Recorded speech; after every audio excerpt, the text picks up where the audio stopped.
Good evening. My name is Jeff Caparasso. I live on 4 Laurel Lane in Shelton. This is the first time I've ever stood and spoken about this issue.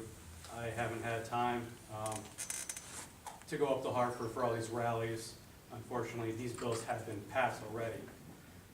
I'm a first responder in Shelton. I'm an EMT. I've been with Echo's ambulance for 3.5 years. It's actually one of the reasons my wife and I just recently moved to Shelton. We've been living on Laurel Lane for just about 2 years. We came from Stratford over to Shelton. I'm an EMT, okay? I always carry my firearm with me, not on duty, when I'm off duty, because that's the law as it is in Connecticut. As you can see, I'm not carrying in the building right now. I don't know if the ordinance says that we can't do that now as it is. I'm responsible. I figured the state law is no government buildings, this being a town government. I didn't bring it in here as it is. So I didn't really need an ordinance to tell me otherwise. Schools are already gun-free zones. We know that. I can't go to the school, carry. If I want to pick up my niece, I'd have to leave it locked up in my car. As far as this ordinance goes, my biggest concern is the open space. I frequent these. I do 8-mile hikes. I love the rec trail. I love the rec trail. I love that it goes to the turkey trot trail over there by the dog park. I love the blue trail. I love hiking these trails. You'll see me with my rucksack. I'll be walking up and down the trails all throughout the summer, fall. I got caught one night. It was getting really dark, and the canopy made it really dark on me one night. I started at the Indian Wells Trail. And it was dark. It was 7 o'clock, 7:30. It was getting, and I can feel getting stalked by coyotes.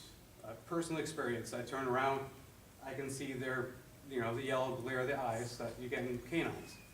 I was comfortable knowing that I had my firearm with me if I did need it for that. If I did get attacked by dogs, I would know how to take care of the situation then and there. You'll see me around town. I'll go to the Shell station. I'll walk in. Everybody there knows me. They all know I carry because during this snowstorm we just had, I'm shoveling out my street like many other citizens. I actually walked from Laurel Lane to Meadow Street on my own accord that day. I trudged through, waist-high snow that day to get there to help. But once I got home and I was shoveling out, I actually walked back to the gas station, not even realizing that, I was exposed. I had my firearm exposed because I was sweating, I untucked my shirt. And the guys there, they don't care because they know I'm a responsible owner. They know I'm not gonna just pull out my gun and start waving it around, They're comfortable with that. They're comfortable, they know I'm responsible. So when it comes down to limiting the responsible guys, a lot of us are first responders. We're firefighters, we're EMTs. The public looks to us for that protection and that safety. We're always on duty, 24/7 thing, Mr. Finn, I know you're a firefighter. It's how we are. We're always going to go out of our way, whether it's a medical emergency, someone getting attacked. I was in Stratford visiting my mom the other day, and I saw a woman carrying a little bull terrier, walking a bull terrier.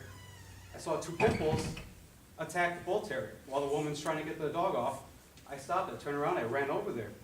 Instinct. I instinctively untucked my shirt so that if I had to grab my firearm, I could dispatch these canines attacking this other canine and this woman. Thankfully, the dogs ran away. Only one of the dogs remained attached to the job. A cop was turning up the street. It's Bruce Evan Hollister in Stratford. I was yelling for the cop. He didn't hear me. He kept driving. Meanwhile, I got this dog in my hand. I eventually got the owner to take the dog away. But if I had to, I tried hitting the dog's nose with my hand, and he would not let go. If it came down to him actually attacking the woman, instead of just her dog, I would have done what I felt was right to protect that woman with my firearm. But I know that's Stratford, not Shelton. But just take that and think about the responsible people versus these criminals. I don't want to bring up any of the recent events. We all know about the recent events. And we already know they were gun-free zones, and I'm not going to use that argument because I'm sure you're going to hear a lot today. Just think about us. Think about the guys that go through the motions to get the permits. It's not a concealed carry permit. It's a pistol permit to carry pistols and revolvers. Connecticut is an open carry state. Connecticut is the Constitution state, I like to still think. I'm a registered Republican now in Shelton. I've had the opportunity of talking with Mr. Perillo, who was also one of the chiefs at Echo's Ambulance. Great guy. He always replies to my emails if I have an issue. Unfortunately, our Senator Kelly in this area did not represent me this time around. Hopefully he has a change of heart coming up the next election. I'm available always. If you have to ever get a hold of me, I'm always usually up at Echo's Ambulance. I'm an FTO up there. I'm not just a normal status quo volunteer. I do special operations. I do community outreach. I go above and beyond just my minimum 12 hours a month. I'm trying to help coordinate events in Shelton, you know, that we have at the River Walk. So I'm a very active individual in this community.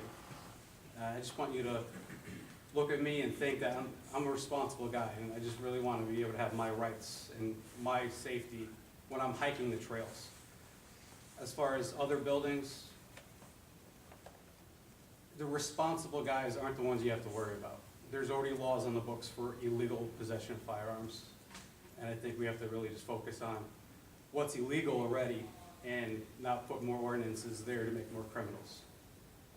Thank you guys for your time. Thank you. Thank you. Thank you. Okay, well,